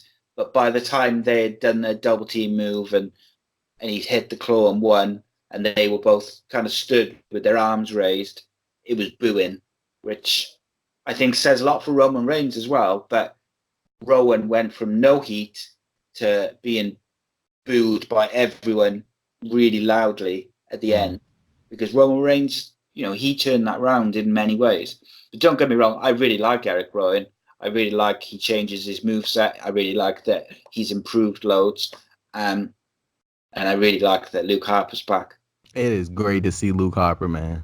It is great to I see had him back. a Like he is a huge, real good wrestler, man. Like it is, you know, dude. Like he's like I was really hoping that he was gonna come back like as a singles guy. Like that's what I was really hoping. But like if he like, it's just good to have him back. And I hope you know, I hope they do you right by him, man. Like do right by him. yeah. Do you think Daniel Bryan's going to align with them and turn on Rowan? I I think that. I I think on think Tuesday it'll be a tag match between it'll be Roman Reigns and Daniel Bryan versus those two, and I think Daniel Bryan will turn, and it will have all been like a big master plan by Daniel Bryan. But I I might be say wrong. I think this is the beginning of Daniel Bryan as a babyface again, going into SmackDown on Fox. I definitely think we're gonna get, because I mean, like why wouldn't you want babyface Daniel? Like Daniel Bryan was like literally the most overdue in the company for like 2 years, and he didn't even wrestle, and he's been a heel since November of 2018. So I mean, Wow. like and he's had a real good heel run, like a great heel run. And I mean, like going into SmackDown, like on Fox, like why wouldn't you want Daniel Bryan as a babyface? Like, come on now. I'd like them to tweak his character a little if he Mm. turns babyface, so he doesn't go back to that like super underdog Yeah, Daniel because I Bryan. that I'd like that him that to keep his expression. you say that portion of Daniel Bryan is over. Like that whole underdog story, like that. Like he surpassed that. Like now, I think we just need to see aggressive Daniel Bryan. Like treat him like, Submission machine. yeah, just treat him like how you treat like a Randy Orton in a way. Like he just doesn't care. He's about himself but not in a selfish way. Like he's just focused on winning matches and put him in compelling stories that people care about. And then Daniel Bryan will be Daniel Bryan. Yeah, absolutely. So lastly, we had the Universal title match. Ooh boy. Oh Ooh yeah. boy. Okay, let me just say something real quick, man. Braun Strowman, SummerSlam 2017, No Mercy 2017, Royal Rumble 2018, Crown Jewel 2018. Lost to Brock Lesnar, I think, what's that, 4 or 5 times now? Clean. Man. And he had the Money in the Bank contracts and as well. And the Money in the Bank. You got a dude who is so, like, it's so rare to have a big man these days that is believable. You've had this dude, and at one point, especially in 2017, he was damn near the highest star in the company, and that was in partially now, like back then I didn't want to admit it, but now I admit it, partially due to Roman Reigns, like how much people felt about Roman Reigns that made Braun Strowman over, just because people wanted to see Roman get beat, like that's just what it was, and that made Braun Strowman the man. And like he was like white hot going into his match with Brock Lesnar at No Mercy 2017. Lesnar beat him in like 6 minutes. Like what? And like now it's like you're doing the same thing to him, man. Like now I just want to, like, where do you go for Braun Strowman now? Like we obviously gonna get to what happened after the match, but I mean, like, I just want to, like, where does Braun Strowman go from here that you think that was gonna make people care again about Braun Strowman? Like, he lost to Brock Lesnar countless times. He just lost to Seth Rollins clean. Like, and that match didn't even feel that long. That felt like 9 minutes, 10 minutes. Yeah. Do you know what I think they probably should do? Just because, like you say, he's lost all these matches, and I feel like the only reason he lost last night is because they don't want to do the Fiend versus Braun yet, but they want the Fiend in. They want the Fiend. Basically, they want to put the title on Fiend, so they had to have Rollins win, because I don't think they want Strowman versus the Fiend, even though that would be super, super interesting. I can see why they don't want to do that. I think I would have him beat either. I'd have him win either the Intercontinental title or the US title, and do an open challenge every week and try and build him up that way, where he's just taking on all comers. He'll challenge anyone, give him some kind of big names, some good matches, and try and get some steam behind him again. Yeah, because at the moment he's got the Samoa Joe thing of he's all great, he's great. Comparison. You lose the big thing. You lose Mm-hmm. They lose the big title matches. Like, Samoa Joe is awesome in every way, but every time he has a title match or a big, like, a match that matters, he loses. And the build up to those Samoa Joe matches are great. Like, yep. But when it comes to the match, like, he loses like every single time. Like, and you can tell they don't want to beat Strowman because he got hit with four curb stomps. He kicked out all of them and won. And it's like, so they're trying to keep him strong. But it's not work. Like, you can't keep beating this dude, man. Like, you can't. Like, it's like they think people forget, like, that he's lost to Lesnar like four times. Like, people don't forget stuff like that, man. Like, you can't keep doing that to Strowman and then think people are just going to be like, oh yeah, he's the biggest monster in WWE. Like, I'm like, it's confusing. I think the problem they're going to have as well is if they do it again, if he loses like 1 or 2 matches now, people are just going to not care. They're not going to get into matches. They're not going to. They turned him into the Big Show, man. They did the same thing to the Big Show. Like, and I seen something on Twitter. I can't remember. I wish I get a guy credit because I couldn't remember who tweeted it. But he was like, they did the exact same thing to Big Show, and the only reason the Big Show won all those championships, like, later on in his career, with just in compensation, was because, well, thank you for doing the job to all our smaller guys when you were in your prime. So we're gonna give you this championship now to make good for that. And like, I don't want it to be like 2026 and Braun Strowman is like just winning his first title. Like, I don't want to see that. Like, it would be interesting to see the Fiend on his first Raw as champion with the belt, and kind of no one want to challenge him, and then Braun come out and be the one to challenge him. But then you've got the same problem. I say if you can't beat Brock Lesnar, what makes you think you're gonna beat the Fiend? Like what?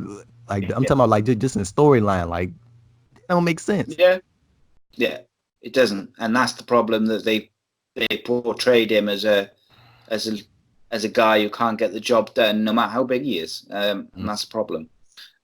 So Rollins hits 3 curb stomps. Strowman kicks out.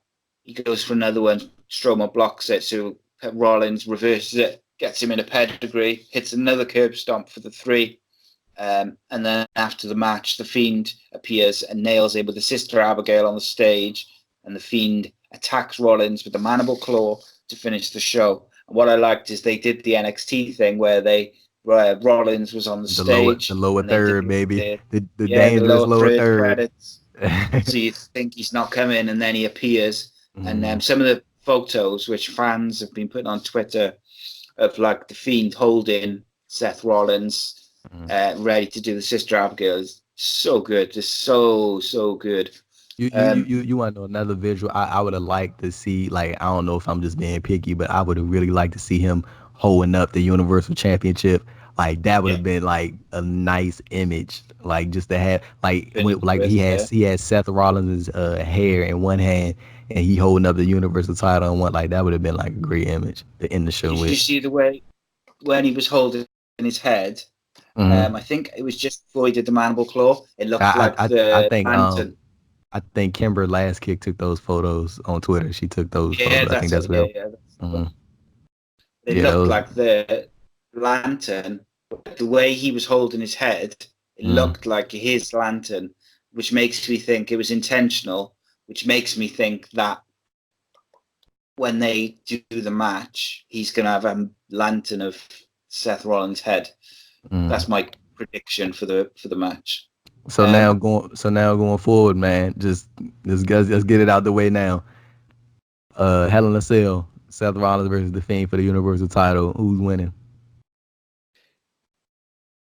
The Fiend's got to win, and I said to you off air just before we started recording that I've got a feeling that something or someone's going to interfere, and it'll be like a no contest, and he won't win the title, which I think is a mistake. I think it's a mistake. But like if it's inside Hell in a Cell, like you can't go no contest.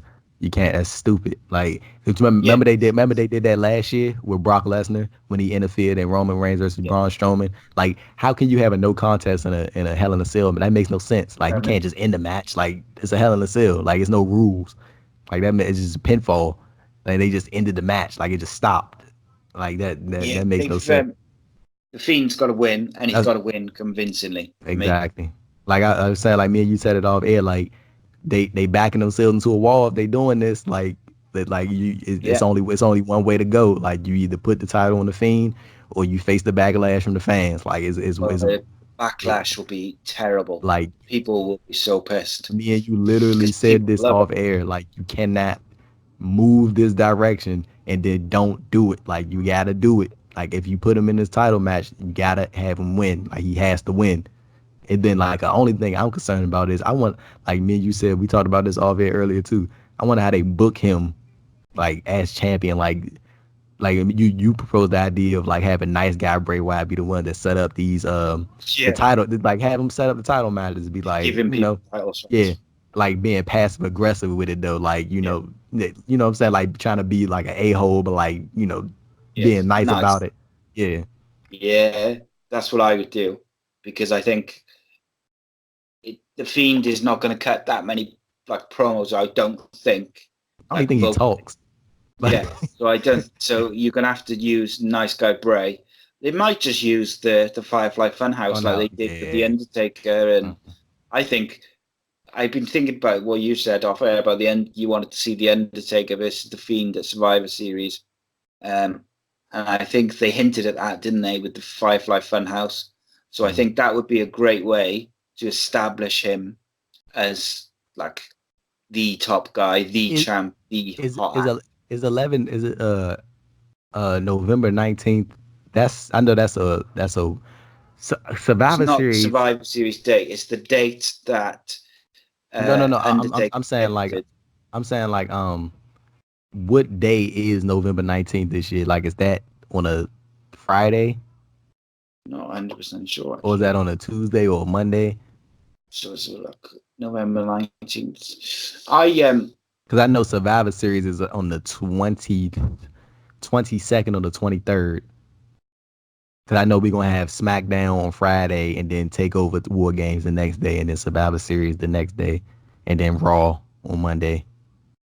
yes, you see, in my opinion, what they should do is they should do the Undertaker match, right? And then they should have him win, the Fiend win quite convincingly.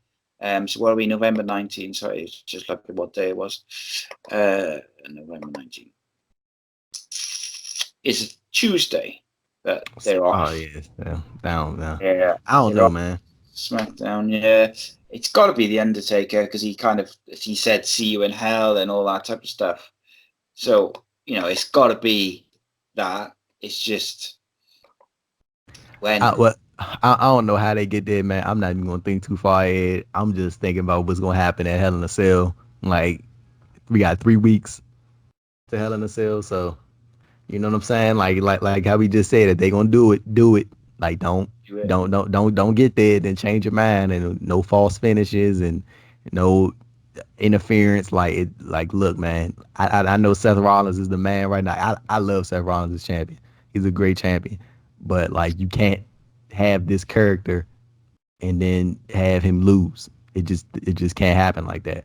And then, like, I know a lot of people, they just wrestling in general. They accuse like wrestling companies and owners and promoters, like, that like when they don't strike while it's hot, and like Yeah, they be like, "Oh, you but way too late." Like, they're literally giving you what you want. Like, it's happening right now. Like, this is happening. Like, you can't say, "Oh, well, it's too early." Like, it's not too early. Like, this is when this should be happening. Like, I don't want to wait till December or the Royal Rumble to see the Fiend get a title shot. Like, this needs to happen like now, and like carry it on into the months leading to Survivor Series, Rumble, and then eventually Mania.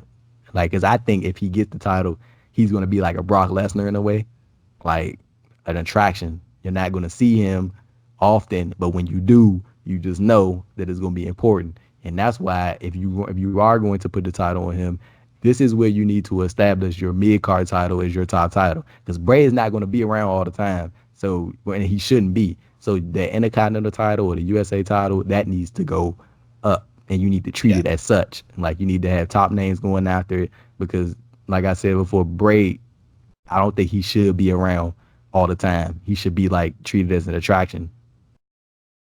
no, I kind of agree. I think they could bring maybe nice guy Bray into the fold a bit more, like on TV and stuff. Mm-hmm. Doesn't have to do a great deal, but he could be backstage or he could cut quick promos. I think they'll largely do like Firefly fun houses and stuff like that. I think that's what they'll use generally. Um, but I agree with you. They need to strike while it's hot because at the moment it is the hottest thing in wrestling. And how they missed the boat with Bray last time, where they didn't strike. How long did it take them to give him a title shot? And Yeah, even when he got his title shot, it was in an elimination chamber with 5 other guys. They a missed it lot of when he people was think there. that should have happened in 2014, his title run, or 2015. But yeah, like you were saying, Yeah, like, it came out the like, a lot of people, they pop when Bray won the championship at Elimination Chamber, though. Like, they yeah, went yeah. crazy for that, and he got the "You Deserve It" chant the next night on On the SmackDown. SmackDown, wasn't it? Yeah, yep. Like you were saying, like, I agree. Like, they strike while it's Popular. hot, man. So we had a couple of questions sent in on Twitter at ACEcast_Nation for future notice people. Uh, so Johnny Wishbone says, people saying the Fiend is too quick to be in the title picture, but they've wasted Rotunda before, which is what we just said. How far would you go with this push and current run? Uh, well, if they put the title on him at Hell in a Cell, I think you keep it going to Mania. I think he drops it at Mania. Like I don't really know like how or Yeah. he loses. Like, but I think as far as his run goes, you should definitely keep it on him until WrestleMania. I don't think people like it. I think right now the way they're handling the Fiend is perfect, and I think they should continue to handle him in that way. And like you said, they could probably incorporate Nice Guy Bray more, just to just to have him on TV. Like he could Yeah. walk around like with the Universal Championship like folded up to his chest and like smiling, walking around at everybody and stuff like Shaking that, hands with shaking some babies. hands, exactly doing Hmm. stuff like that. And then, like, I mean, just off the top of my head, like a random idea, you could probably have Finn Balor, Demon King. You know, I ain't saying you gotta beat Right. him, but or you had Aleister Black, or I don't know, like, but all I know is that it's gonna be a long title run.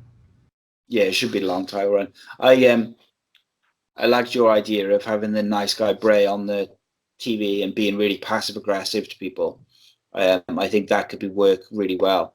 Um, and the thing is, as well, is they've got to establish him. He's hot now, so really establish him as like this formidable machine of a guy who just people just can't beat. So like he's destroyed Finn Balor. He should do the same to Seth. He should then do the same to the Undertaker at Survivor Series. So that's like three top guys that he's run through. He's got the title. So by the time it gets to Mania or whenever next year that they beat him, it's a big deal. Like when Brock had that long title run, and yeah, everyone wanted him to drop the title, so it took away from it a little bit. But because he'd beaten everyone so convincingly, it was a big deal to beat him, and I think that's what they've got to do.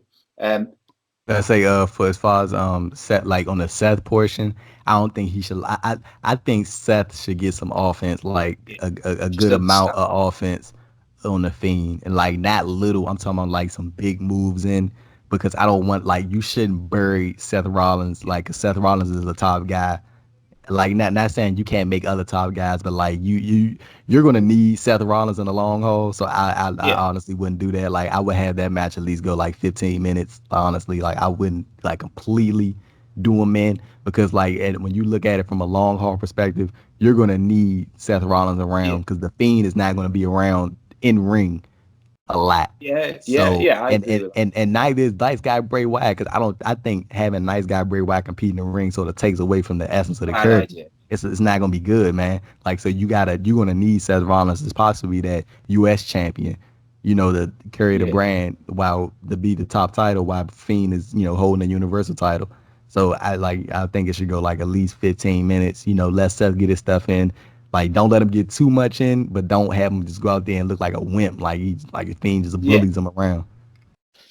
yeah. And I think you could do it a bit like Seth could just kind of do his moves, do it like and beat the Fiend down, and the Fiend just keep getting up.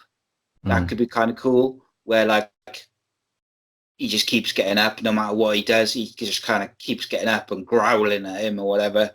So it's like Seth just doesn't. He's hitting him with everything, and he just can't like make Don't him formidable without squashing Seth. don't let Seth do the curb stomp, Yeah, because you don't want like, you don't want to keep doing that to Seth Rollins' move. Like like, I'm real big yeah, on that stuff. Like, I don't like if you hit the finishing move, like that should be it. Like, I'm like one of those guys. Like, I don't know why I just like when you like it's the finishing move. That's it. Like, it's like a lot of stuff like in New Japan. Like, for example, like at Royal Quest. When Okada took on Minoru Suzuki never connected with that God style power driver, because that's when he hits that usually means that the match is over. And they were like, nah, we don't want to do that to Minoru Suzuki's move, because that's his main thing. And Okada shouldn't be kicking out of that. That's the same thing with Seth Rollins. Like, I don't want to see Seth Rollins in the Fiend with the curve stomp, because if he hits it like at least 2 or 3 times, I'm gonna be like, all right, now the Fiend shouldn't be kicking out of that. Like, you know what yeah, I'm saying? Like, and yeah, yeah. as far as He's the got Fiend enough goes, moves. Hasn't yeah, as far as the Fiend goes, all I need is one Sister Abigail, and that's it. Like that, I don't need a two. I don't like, or he could choke him out with the manimal Or claw, give him the neck snap. or get the neck. That I really want to see that be the end to a match. Like, really, like Yeah, I think that should be an end to the match one of these days. Just the I next thought snap. that would have been a real cool like new finisher for him. You think should? I Uh, think you think you should have ended battle like that. yeah, just because of the shock value and the way the match had gone. I thought that was the perfect end, but I can see why they didn't. Other question was, how would you get to Undisputed Era versus the OC if we assume that the Undisputed Era aren't going to the main roster? I don't think that's happening. Like, so, I don't think that's happening. I know it's a good idea, but I think like the Undisputed Era is gonna be like solely focused to NXT because now it's gonna be live every week. I feel like that, like that's, but it would be, trust me, it would be a cool match. Like I would love to see that with Finn, AJ, Carl, and Luke, right? Like I think that would be really cool. But if that were to happen, like just for conversation sake, I don't know, because I just don't know how they would get to that, seeing as how the Undisputed Era is like they're really going to be solely based in NXT now, like especially with the brand being live. I guess the only way you could do it is if on the first live show, or it doesn't have to be the first one, but on one of the live NXTs, you have Finn turn up and be kind of like turn up on NXT on his own, and the Undisputed Era in the ring or whatever, and then the OC attacked from behind and set it up that way, where it's before the brand split's done and the draft is done. And I don't know, it's difficult. No, it's hard to work out. Maybe Kevin Owens could connect that bridge. Because I think I saw a report today from PW Insider, and they said that Kevin Owens is like I think he's slated to appear on the Wednesday NXT episode this Wednesday. I saw that by way of another site, so hopefully they got the report correct. I didn't actually go. I gotta go back and check. The PW Insider actually reported that, but maybe Kevin Owens could bridge that gap. Maybe Kevin Owens might bring Undisputed Era to SmackDown or Raw, and that'll be a way to connect that bridge. I think Kevin Owens, Cesaro, maybe a couple of others might end up on NXT, even if it's like for a short run, like a feud. But like, Kevin Owens versus Adam Cole feud for the title would be awesome on NXT. Speaking of NXT, yeah, I was going to say, what a bridge! That was beautifully done. What a link. NXT goes live Wednesday, so just to finish off, we'll just discuss those matches. What's booked for Wednesday for the live show? Okay, so firstly, we have an NXT the women's title #1 contender match. We have Bianca Belair versus Mia Yim versus Candice LeRae versus Io Shirai. Oof, that's gonna be good. Who do you think should win? I would say since the next takeover is in November, I was because I really want to see Rhea Ripley take the title off Shayna Baszler. Like I really want that to happen because I'm thinking about the idea of Tegan Nox versus Rhea Ripley. Like that story is like just crafted, like just waiting to happen. But right now I'm going Bianca Belair or Candice LeRae. I'm going one of those.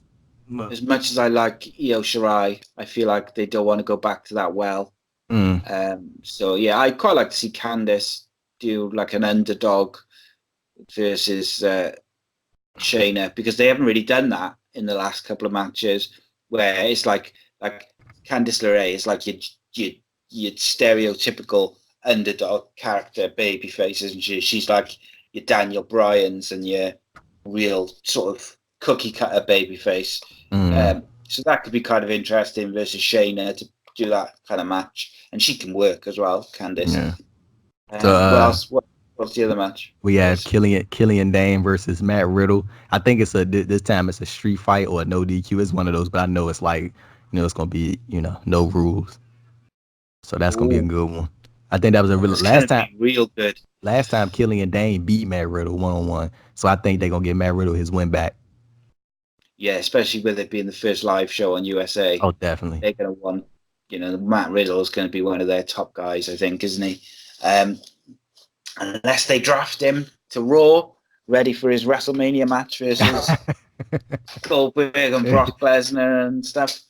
No, I don't Yeah, know. man. I think, but I think he's going to win that, isn't he? Because they're going to want to build him right up to be with the face of NXT, along with Adam Cole and a couple of others. Any other Yeah, matches there named? yeah, we got Montez Ford and Angelo Dawkins getting a rematch for the NXT tag title. So it's gonna be O'Reilly and Fish versus Dawkins and Ford. And then like another thing, just to add on to that, the first half of NXT is gonna be on the USA Network, and then the second half is gonna be on the WWE Network. So I'm interested to see which matches are on USA. Like I think they probably gonna do the like I mean Yeah, one, you one, you you would we want want the one. championship matches to be on the net like on USA, right?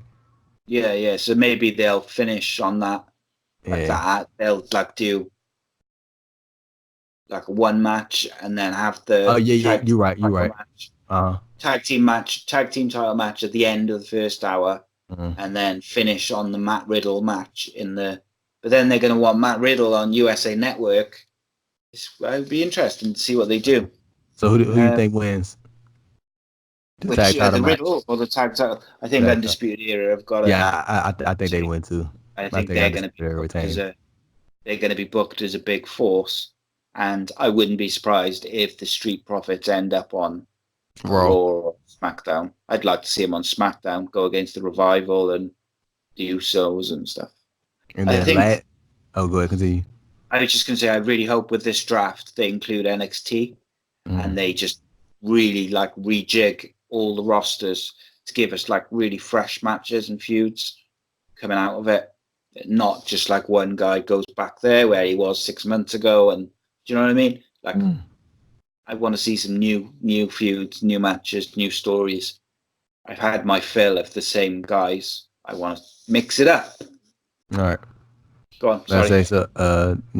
Lastly is Dream versus Roger Strong for the North American title. I So got a real feeling that they're going to put the title on Roderick Strong and I don't think so.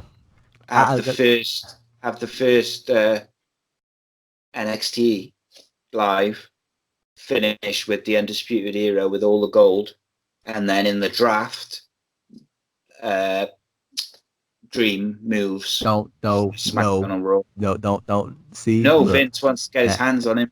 now. This is where we end the podcast because you're not gonna. I'm not gonna Now let you're you. angry.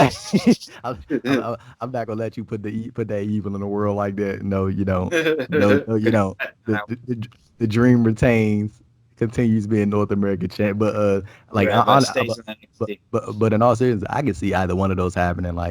What an image it would be for Undisputed Era on the first day. But I mean, they wouldn't necessarily like end on the USA network. I mean, they're gonna end on the WWE network. But what an image it would be for the Undisputed Era to be holding all the gold. But at the same time, Dream has done so well as North American Yes. champion. Like he's been great. So yeah, that would be good for them. The other thing is that if you then the next episode of like next week on Mm. USA, if you have the Undisputed Era open the show with all the gold, it looks good, doesn't it? Yeah. Yeah. But yeah, So yeah, that's and then in 2 weeks we got uh AEW and DC, and your boy will be there. you go in here. I live real close to the Capital One Arena, so I'll be there. So Nice. I think they got Sammy Guevara versus Cody, Chris Jericho and two mystery partners versus the Young Bucks and Chris Jericho. John Moxley Yeah, appearing live. Chris definitely Jericho. mystery guest. I think it's gonna be LAX. Mystery.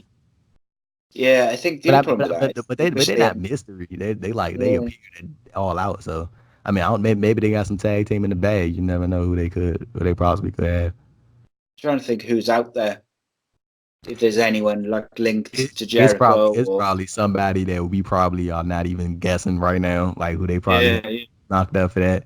But I think like it's gonna be real interesting to see how these the back the because like I'm I'm trying to figure out like how like I can watch both at the same time, but I like focusing on one because you want to see like everything. Like I don't want to be Yeah, looking up at NXT 1 minute and then looking up at AEW the next minute. Like I want to watch one uh as a whole and yeah. individually. The other one. So like I'm very, cause I feel like both of them, especially on AEW's debut, I feel like NXT about to go all out. Like on that October 2nd, like I just know they were gonna crank it up just to, just a few extra matches, and rightfully Yeah, so. It's like you going head to head with somebody. Like why wouldn't you? Like not even trying to favor WWE or AEW. Like that's just natural competition. Like if you going head to head with somebody and it's their debut show and you already got a 2 week jump on them, why wouldn't you crank it up a build notch? it up.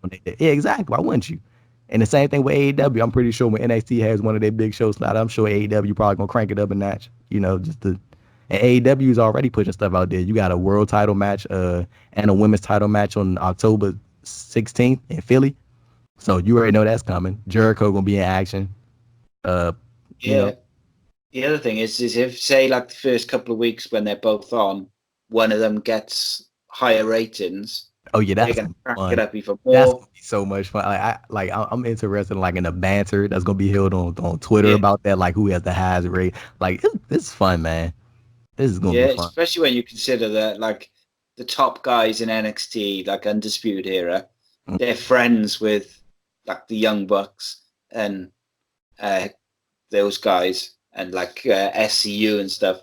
So you can imagine that the banter and the back and forth over Mm. text and WhatsApp between them guys. It's going to be really interesting.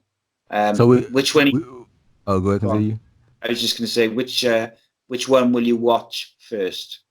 Uh, just for curiosity's sake, like on AEW's debut, I'm definitely gonna watch it because like it's the first Yeah, it's the first show on T. Like I gotta see that like how they do, and then like I'll probably watch NXT like right after, and then I'm thinking I'm just gonna alternate like just regardless of what's on, but I really want to see AEW's October 16th show in Philly when the world title and the women's title is gonna be online. Just because I know that's coming in advance, but I'm probably just gonna do like the whole you watch one week, watch the other right after, and then rotate the following week. Like yeah, just keep it going like that.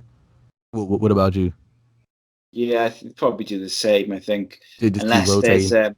yeah, unless there's like one week where like there's something on NXT which I'm really looking forward to, or AEW or something, or I know something's coming, then maybe I'll switch. But generally, I'll probably just take it.